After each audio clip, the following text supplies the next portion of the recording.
मैं तो साथ नहीं रह पाया। आप तो आओ, आप तो आके साथ दो भारतीय जनता पार्टी के उम्मीदवार का। क्या मेरे लिए शब्द यूज नहीं किए गए, और जैसे ही टिकट मिली तो उनको ये याद आया कि राहुल कसवा ने तो बहुत अच्छा काम किया 10 साल में। मैं हर दिन इंटरव्यू देता हूँ, कभी जवाब दीजिए। और वो आज आइए चूरू में, जनता आपका स्वागत करना चाहती है। जिस व्यक्ति की फोटो के बिना चूरू के अंदर कोई पोस्टर नहीं बना इन बीते हुए 30 सालों में, आज वो पोस्टर से गायब है। जो साहब जिन्होंने ये ऐसा फैसला दिलाया, आज वो चूरू जिले में जाने की पोजीशन में भी नहीं है। चूरू के अंदर भाजपा के उम्मीदवार ने उनका पोस्टर से नाम ही हटा दिया, फोटो ही हटा दी उनकी, क्योंकि उनको पता है कि गुस्सा पब्लिक का इनके प्रति कितना है। राहुल कसवा की चुनौती और राजेंद्र राठौड़ पहुंच गए चूरू।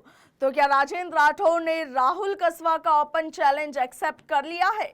चूरू के सियासी दंगल में आज बात इसी पर। तो देखिए, लोकसभा चुनाव नजदीक है, मगर चूरू की सियासत में अभी भी उबाल है।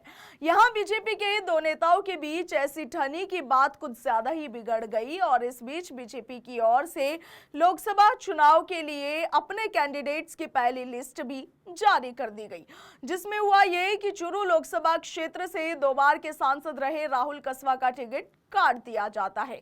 और पार्टी के इस फैसले ने मानो दोनों नेताओं के बीच जो सियासी आग लगी थी उसमें और ज्यादा घी डालने का काम कर दिया।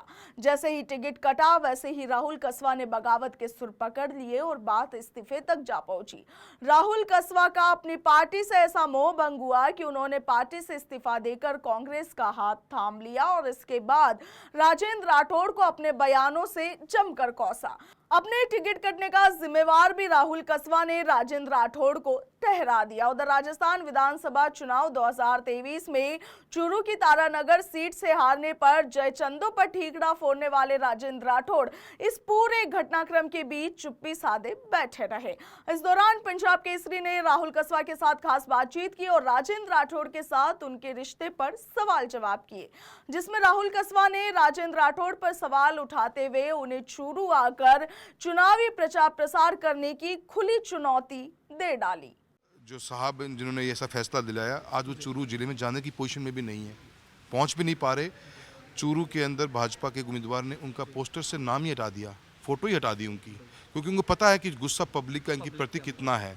जिस व्यक्ति की फोटो के बिना चूरू के अंदर कोई पोस्टर नहीं बना इन बीते हुए 30 सालों में, आज वो पोस्टर से गायब हैं। एक पब्लिक मीटिंग में नहीं जा पा रहे, न गाँव का टूर कर पा रहे हैं। और जो उन्होंने अपनी हरकत से जो पार्टी का नुकसान तो किया ही किया है, पार्टी को अंधेरे में रख के जो कार्य किया, आज पार्टी भी इस बात को समझ चुकी है कि इनके कारण बहुत गलत फैसला लिया गया है। और वो आज आइए चूरू में, जनता आपका स्वागत करना चाहती है, जनता आपसे मिलना चाहती है, आपकी भावनाओं को सुनना चाहती है। मैं हर दिन इंटरव्यू देता हूँ, कभी जवाब दीजिए। आप हर दिन माइक पकड़ लिया करते थे।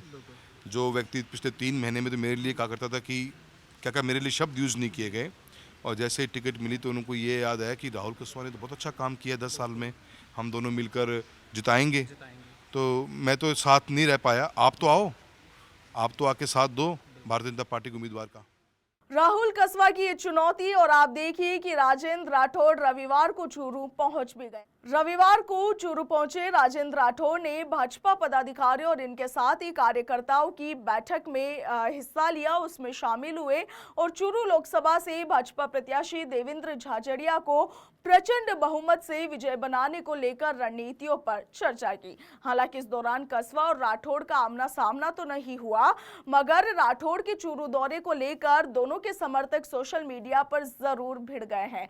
तो देखिए, चूरू लोकसभा सीट पर जहां बीजेपी ने राहुल कसवा का टिकट काटकर देवेंद्र झाझड़िया को मैदान में उतार दिया है, तो वहीं राहुल कसवा, जो कि पहले बीजेपी के टिकट पर 2 बार इस सीट से सांसद रह चुके, वो अब कांग्रेस के टिकट पर चूरू लोकसभा सीट पर चुनावी मैदान में उतर गए हैं। यानी इस बार का जो मुकाबला है वो काफी रोचक होने वाला है। मगर फिलहाल राजेंद्र राठौड़ और राहुल कसवा के बीच जो कुछ सियासी गहमागहमी बनी हुई है, उस पर आपका क्या ख्याल है? कॉमेंट सेक्शन में जरूर बताएं। फिलहाल के लिए इतना ही। नमस्कार।